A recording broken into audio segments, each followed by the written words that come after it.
আসসালামু আলাইকুম। আমি আজমেরি।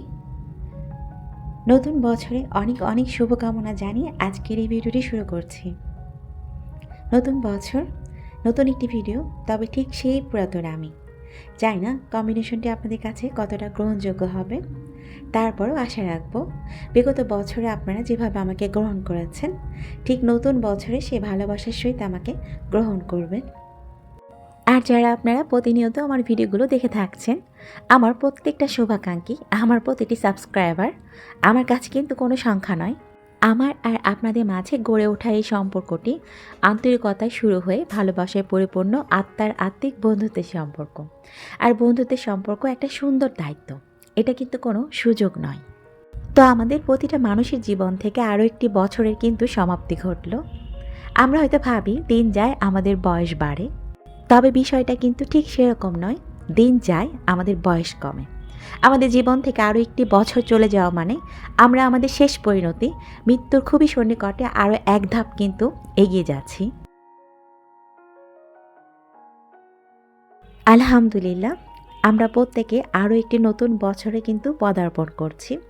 তবে বিগত বছরটিতে হয়তোবা আমাদের বন্ধু বান্ধব, আত্মীয় স্বজন, প্রিয়জন অনেকেই মৃত্যুবরণ করে চলে গেছে আল্লাহর কাছে।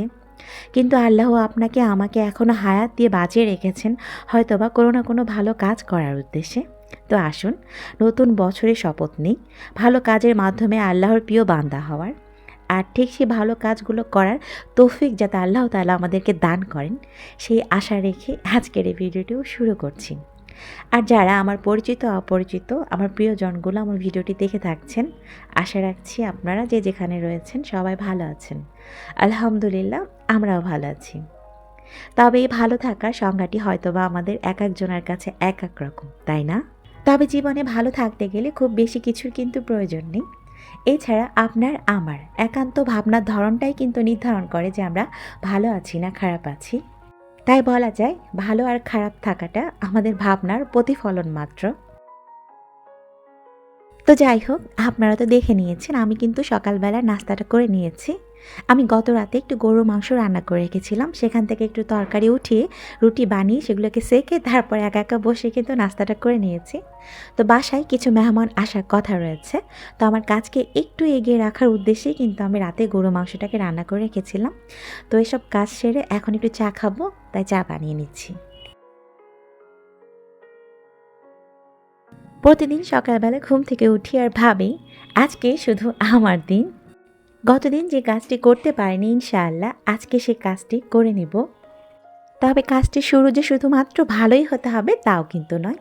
কাজটির শুরুটা আমার যেমনই হোক না কেন, শেষটা যেন আমার ইচ্ছা অনুযায়ী হয়, সেই চিন্তা ভাবনা থেকেই কিন্তু দিনটি শুরু করি। কারণ এমনটা তো নয় যে প্রতিদিনের করে যাওয়া প্রতিটা কাজ আমাদের সফলই হতে হবে। তবে চেষ্টা তো করতে হবে। চেষ্টা করতে করতে সফলতা কিন্তু এক সময় না এক সময় ঠিকই আসবে।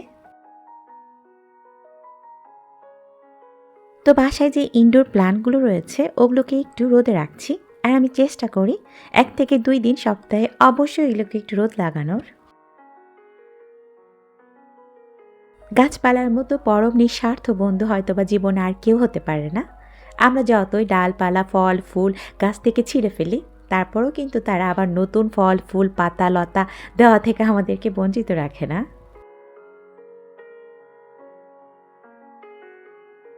তো আপনাদের সঙ্গে তো শেয়ার করলাম যে কিছু মেহমান আসার কথা রয়েছে।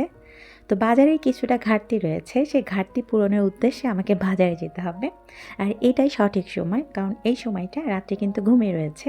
আর ও যেহেতু যেতে চায় না, তাই ভাবলাম এই কাজগুলো এখনই সেরে আসি। সেই উদ্দেশ্যে কিন্তু আমি রওনা দিয়েছি। সকাল থেকে যে সাংসারিক কাজগুলো করলাম এসব তো ছিল খুবই ঠুনকো কাজ। তো চলুন এবার বাস্তবতা থেকে ঘুরে আসি।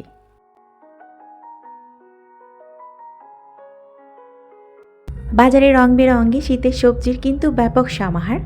তো আমার যা টুকিটাকি কেনাকাটা ছিল তা কিন্তু আমি করে নিয়েছি।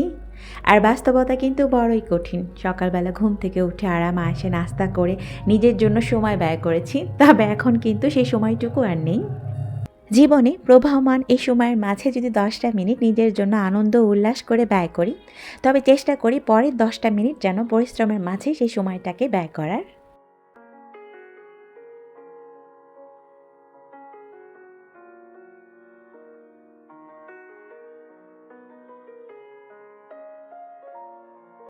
বাজার করে এনে সব কিন্তু কাটাকাটি করে নিয়েছি। আর এই কাজগুলো করতে গিয়ে কিন্তু আমি বিধ্বস্ত।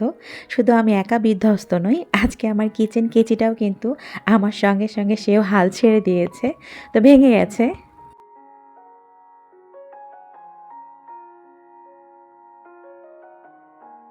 তো যাই হোক, সাংসারিক কাজগুলো যেভাবেই করি আর যে পরিমাণেই করে থাকি না কেন, সব কাজের মাঝেই কিন্তু আনন্দও রয়েছে। কারণ এটা আমার সংসার, আমার জায়গা। তো আলহামদুলিল্লাহ সব কিছু মিলিয়ে কাজগুলো গুছিয়ে উঠতে পেরেছি। এখন শুধু যা, যা রান্না করব সেগুলোকে একটু ধুয়ে নিচ্ছি। আর বাকি সব কিছুই কিন্তু ফ্রিজে উঠিয়ে রেখেছি।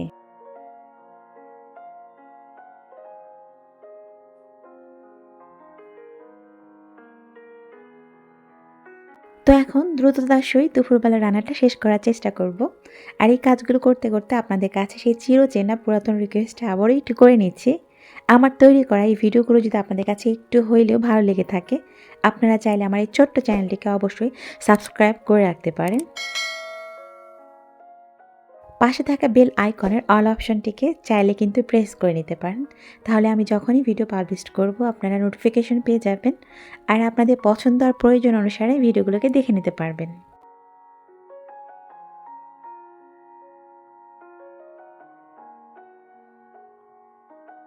তো সর্বক্ষেত্রে আমাদের যতটুকু প্রয়োজন, আমাদের চাহিদা আর আমাদের অ্যাবিলিটি সব কিছু মিলেই কিন্তু সব কিছুকে বন্টন করা। আর মধ্যবিত্ত মানেই তো সীমিত আয়ে সাধ্যর মাঝে সবটুকু চাহিদা পূরণ।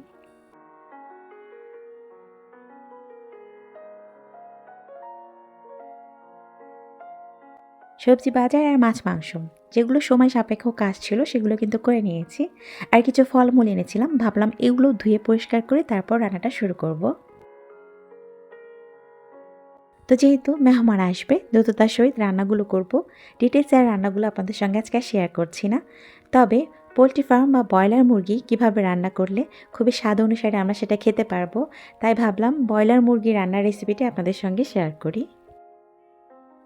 তো ব্রয়লার মুরগির তরকারিটা রান্না করার জন্য আমি চিকেনটাকে রেগুলার পিস করে কেটে খুব ভালোভাবে পরিষ্কার করে নিয়েছি।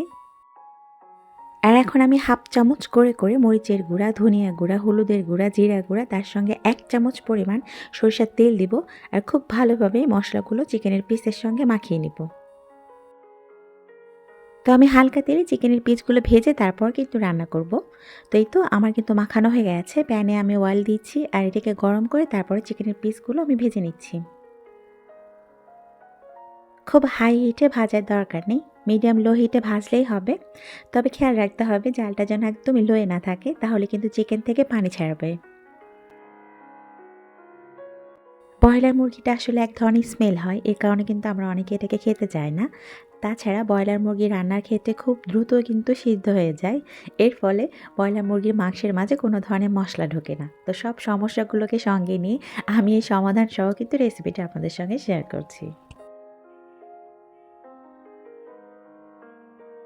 তো চিকেনের পিসগুলো কিন্তু ভেজে নিয়েছি আর এবার তরকারিটা রান্না করব। তাই চুলায় প্যান বসিয়ে আমি এখানে 1/3 কাপ সরিষার তেল দিয়েছি, তার সঙ্গে এলাচ, দারুচিনি আর গরম মশলাটাও দিয়ে কিছুক্ষণ ভেজে নিয়েছি।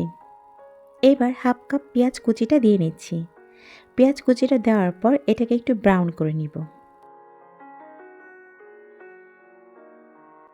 পেঁয়াজ কুচিটা যখন হালকা ব্রাউন হয়ে গেছে তখন আমি 1 চামচ পরিমাণ আদা রসুনের পেস্ট, 1 চামচ হলুদের গুঁড়া, তার সঙ্গে 1 চামচ পরিমাণ মরিচের গুঁড়া আর হাফ চামচ পরিমাণ ধনিয়া গুঁড়া, স্বাদ অনুসারে লবণ।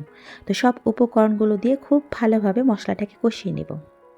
কিছুক্ষণ যখন মশলাটা কষানো হয়ে যাবে সেই পর্যায়ে আমি 2 থেকে 3 চামচ পরিমাণ পেঁয়াজ বাটা মিক্স করছি। পেঁয়াজ বাটা দেওয়ার পর খুব ভালোভাবে মশলাটা কষিয়ে নেব। এখানে আমি হাফ চামচ পরিমাণ জিরা গুঁড়াটাও অ্যাড করছি। এবার যাবতীয় মশলাগুলোকে একটু সময় নিয়ে কষিয়ে নিব যতক্ষণ না উপরে তেল ভেসে উঠছে।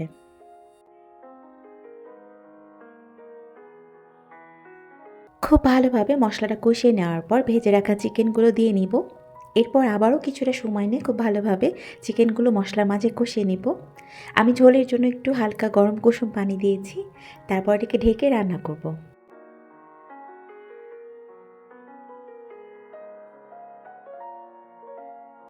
তো ব্রয়লার মুরগির তরকারিটা রান্না করার ক্ষেত্রে আমরা যদি টেম্পারেচারটা ঠিক রেখে মৃদু আঁচে এটাকে রান্না করে নিতে পারি, তাহলে যে প্রবলেমগুলো আমরা ফেস করি এটা যেমন হবে না, আর ব্রয়লার মুরগির তরকারিটা খেতেও কিন্তু খুবই সুস্বাদু হবে।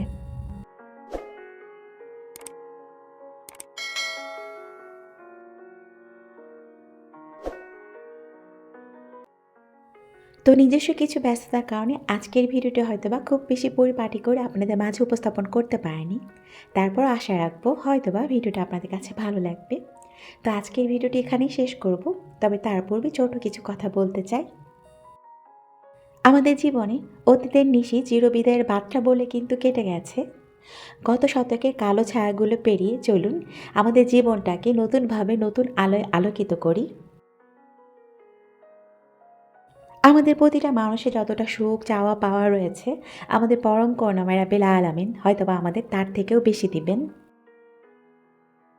তো চলুন পরম করুণাময় রাব্বিল আলামিনের কাছে আমরা চেয়ে নিই, দুঃখী দুর্দশাগ্রস্ত মানুষগুলোর পাশে দাঁড়িয়ে যাতে আমরা সৌভাগ্যবান হতে পারি, সেই সুযোগটা আমরা খুঁজে নেব। হতাশাগ্রস্ত মানুষগুলোর হাতে যেন স্বপ্ন দেওয়া যায়, সেই ক্ষমতাটা আমরা রাখব।